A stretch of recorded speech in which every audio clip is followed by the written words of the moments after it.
Hi, I'm Elizabeth, and welcome to the Business Roundup, where we catch up with the movers and shakers in the business world. Today, joining me is Mau Espinosa. He is the founder of G20 Inc. He's also a business and leadership coach and an author. Thank you so much for joining me today. So, Sure. before we kind of dive into the book and just, important leadership skills that everybody needs to know, I wanted to give you an opportunity just to discuss a little bit about your background and how you kind of got into business. Thank you. Yes. Well, I moved from Mexico to the United States in 1996 as an immigrant. I came here hired by a company to develop their international business as a financial analyst first. And I grew up into the whole consulting world in there. And within that company, I was able to acquire all the international division later on in life. That's part of change, part of the story, part of the book. No, that's true. And I know the book's title is Let It Happen: How to Deal Yes. Successfully with Change Through Logic, Emotion, and Tactics. Um, and I know you were pointing out in the books, this is not just for like business leaders or your business life. This is like could be used in any part of your life, correct? Absolutely. I mean, the fact that um, change is very human. It never stops, but we do. We as humans stop. So change is the most predictable force we have, and yet is the thing that um, we don't pay attention consciously to it. Whether in business, crisis, building our personal life, it's always there. So it's about to decide where either you want to grow or you want to break. That's true. And how to deal with change. Why is this important in every part of our life, whether, whatever we're doing and whatever stage we're in? Why is it important to know how to handle these things? If we don't, we stay, and if we stay, as I just have said, we break. The worst thing that we can do is to avoid change because it's something that is going to happen. The good news is that we have a lot of tools available to us if we want to get a hold of them and we want to use them, we want to understand them. Um, and the book, that's what I'm trying to convey in different type of stories, and part of my story, part some story of clients, and a lot of the tools and the theories intertwine in the narrative. And now, what are some of the takeaways from the book? Can you share maybe one or two of the stories and kind of how you highlight these things? Yes. So there's one that it talks about the understanding of change and how can you move through it. Uh, and one of them was through the COVID story. Through COVID time, a lot of us went through a big crisis of understanding. So those are the phases of change that you go. You have first fear, and the way that you respond to fear, the way you understand fear, the uncertainty of it, it creates the scariness that we live. We were looking for so many answers all the time, and the more we search Google, the more we had the answers that we were looking for. Right. The question was, are we getting the answers that we need and what we're looking? So that's uncertainty that creates fear, and that's why we keep looking and looking and looking. The moment people start understanding what was happening, then we start being creative. You start seeing a lot of the business trying to do different things. And when they start trying to do different things, then it was not scary anymore. And we saw the beginning of a new way of doing business. And we start calling it the new way. We start saying, like, okay, when we go back to normal, but normal had already established when we created change. That's one part. So I develop a little bit of that on that one. Or we hit bottom rock. A lot of us have to go through different challenges in our lives, and none of them lives harder or not. We live what we live, and we feel it how we feel it. And the way we feel it and the way we create resilience on it is what really works. So part of the book is a story about me hitting rock bottom, and on that one, how resilience was uh, part of coming out of this. And we talk a lot, or I talk a lot about different ways of being more resilient on it. And that's a good point. I think not everyone, but a lot of people in business, successful business people. Do you feel that most of them have had like at least a difficult time, or where they've hit rock bottom or lost things, and they've had to rise back up? Is that a big part of being successful or having that success? Absolutely. I mean, there is no success without failure. Failure is part of the journey, right? So the problem is not to fail. The problem is not to make mistakes. The problem is not to learn from them. The problem is not to come out of them.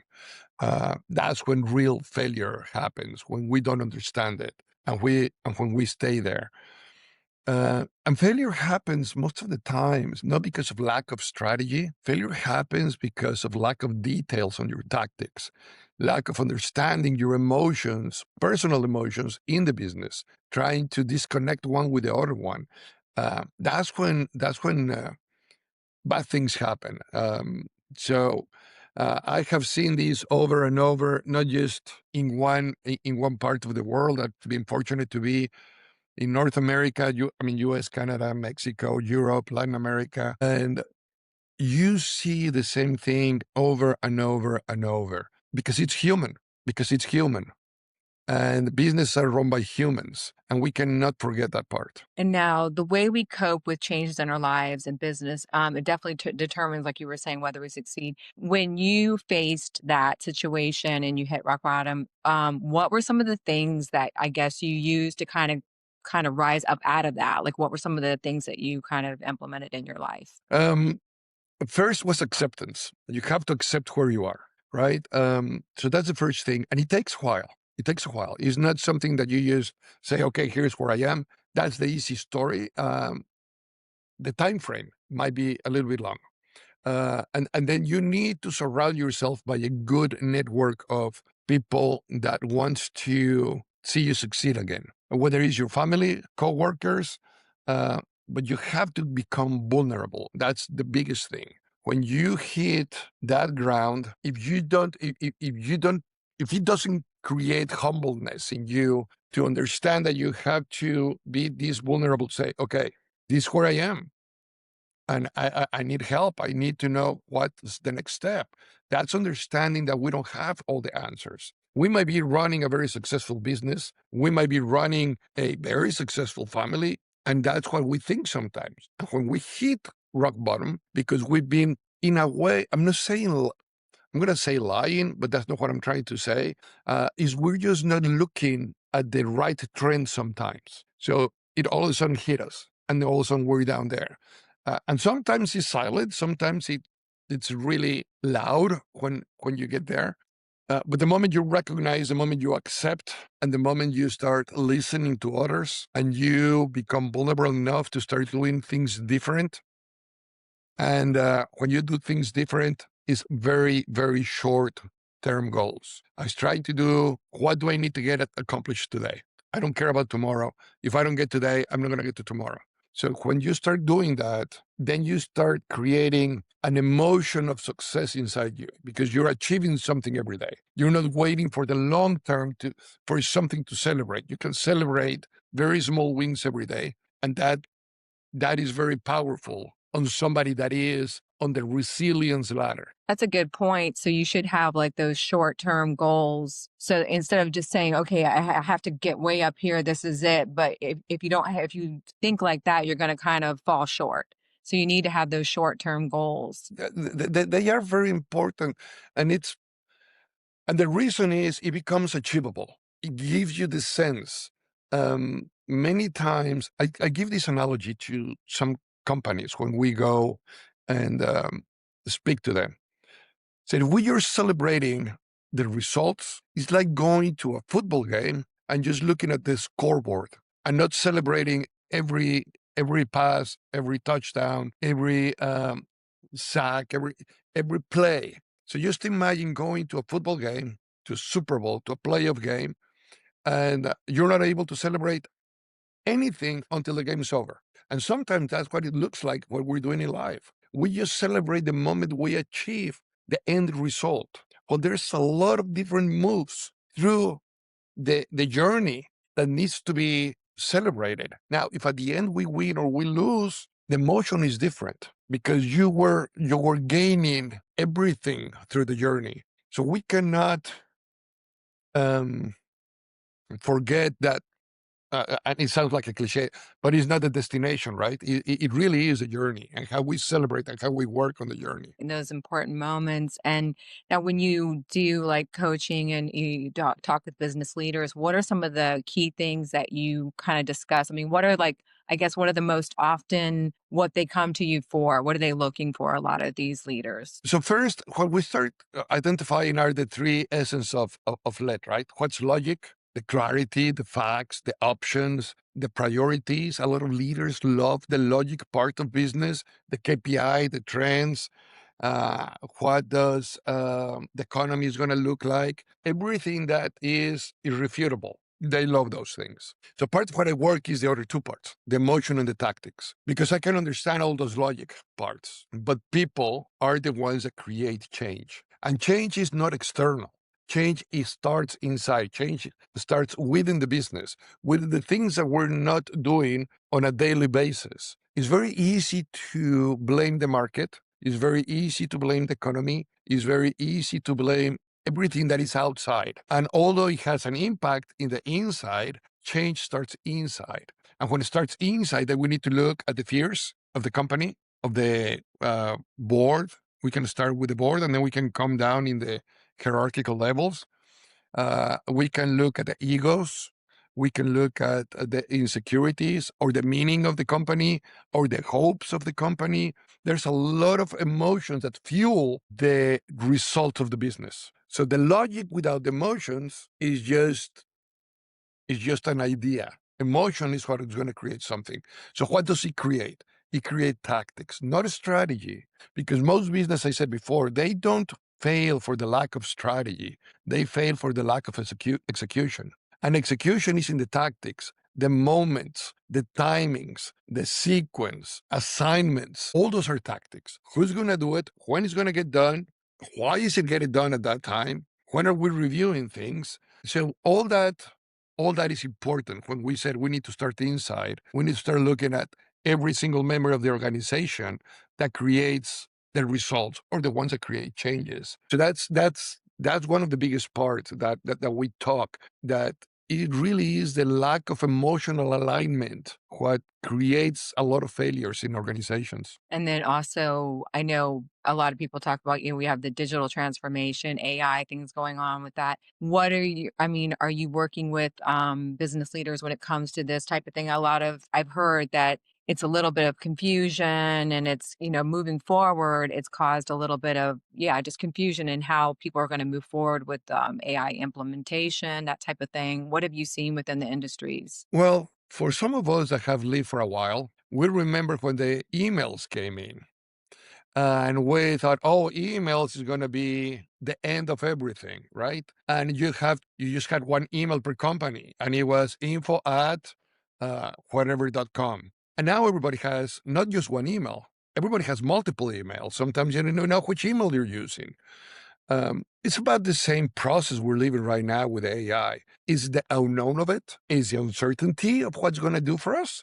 Um, when we start working with it and we start understanding that AI is not going to replace us, it's going to really enhance our abilities to create, to solve, to deliver, is going to make us more efficient.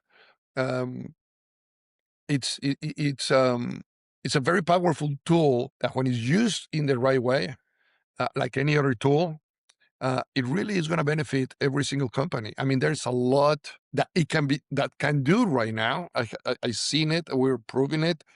In my company, we use it a lot. We're implementing in some other companies.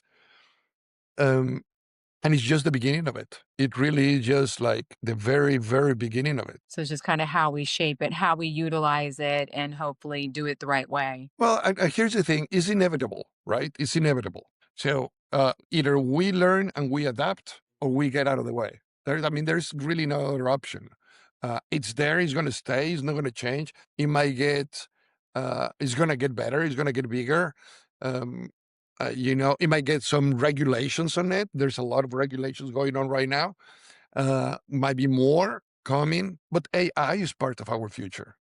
And it's making humans on this process of logic, emotions, and tactics. Is really what it's doing is taking the role of the logic, because it's all that is irrefutable, is thinkable. And we use it, or we've been using it before.